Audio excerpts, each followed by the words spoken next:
Have you ever heard a sound in the kitchen and known immediately that the biscuit tin is being opened? Have you had a friend come from behind you and close your eyes and yet know who that person was? Have you touched a hard object in your bag and immediately recognized it as your phone? Once we know something really well, recall is effortless and instant with a single sensory input. But acquiring a concept is a constant journey of discovery, and having many ways of knowing and experiencing is very helpful. Through our lives, we must constantly process our experiences and learn so that we can adapt to new situations and big or small challenges that come our way. From finding our way home when a familiar road is blocked, to making new friends in a new neighborhood.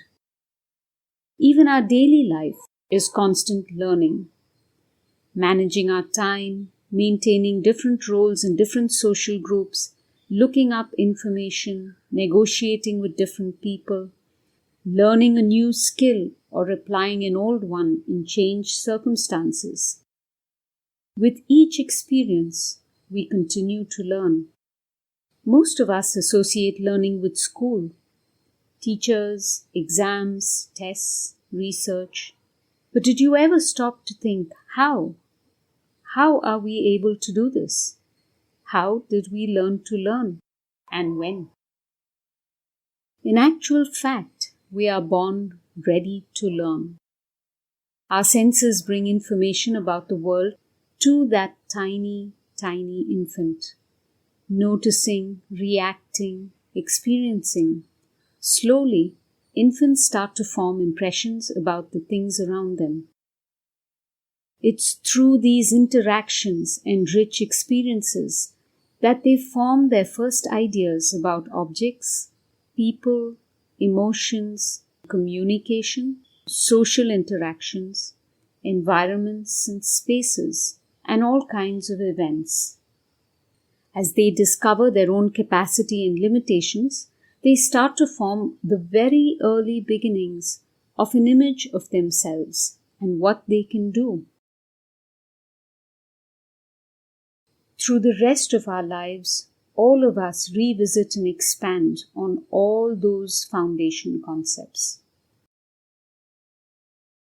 Did you know that babies begin to respond to some sensory input while still in the womb? Our sense of touch, for example, is available very early on, and vision develops a bit later at 24 weeks in utero. Soon after birth, infants will turn their heads towards the sound of a voice, follow objects with their eyes, and turn toward the scent of their mother's clothes. They love touch and are comforted by steady rhythms. As their motor skills develop, they learn to grab what they see.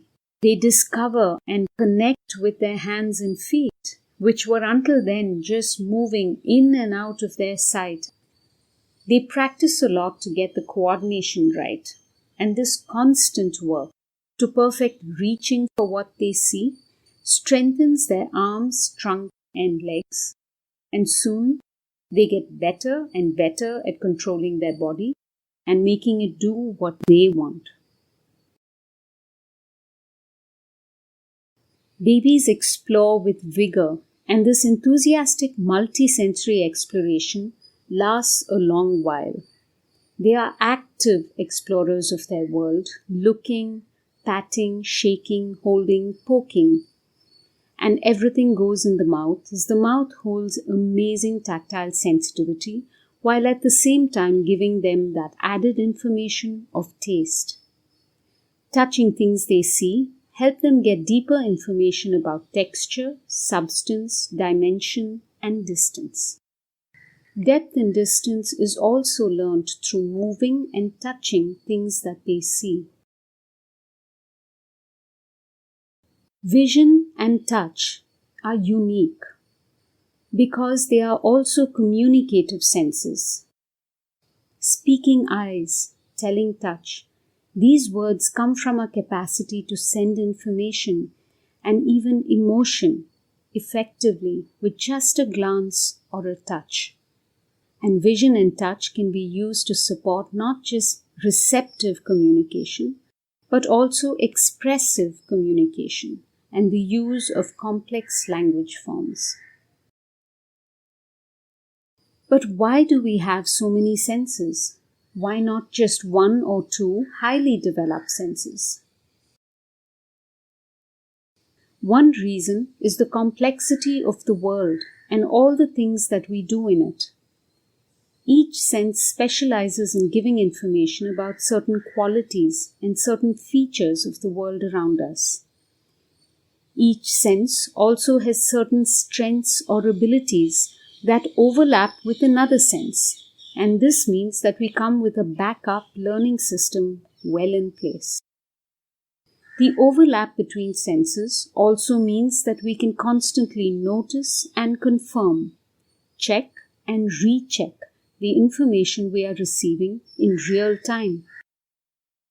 Later, we use these varied inputs to help recall the event as it's stored in so many parts of our brain. Different senses bring us different kinds of information, and we can learn about things within our own body, things near us, or things far away, detailed information, or a broad context. Vision is a particularly powerful tool to gather together all the essential information coming through the other senses, so that we can understand and respond immediately to what we are experiencing.